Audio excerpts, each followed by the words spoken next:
मुजफ्फराबाद गोजरा में AIIMS college के principal पर कातिलाना हमला, फायरिंग से हमजा बुरहान शदीद जख्मी, अस्पताल में ऑपरेशन जारी। पुलिस की फौरी कार्रवाई, हमलावर को गिरफ्तार कर लिया गया। मुलजिम का ताल्लुक इस्लामाबाद कैंट से बताया जा रहा है।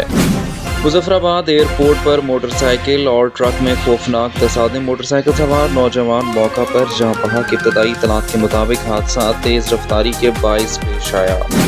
आज़ाद कश्मीर हाई कोर्ट ने सरकारी भर्तियों का अमल आर्जी तौर पर रोक दिया। मुख्तलिफ महकमों में जारी भर्तियों पर हुक्म इम्तनाही जारी। भर्ती के तरीक़ाकार और शफाफियत का मामला अदालत में ज़ेर समाअत।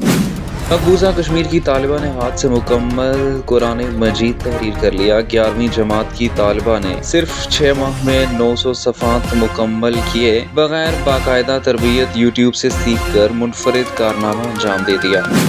पाकिस्तानी गो पहमा सोहेल सखी ने दुनिया की तीसरी बुलंद चोटी सर कर ली। हुंजा से ताल्लुक रखने वाले सोहेल सखी ने 8,586 मीटर बुलंद किंचुनचुंगा पर कौमी परचम लहरा दिया। सोहेल सखी इससे कबल K2 और नागा परमत समेत कई बुलंद चोटियां सर कर चुके हैं।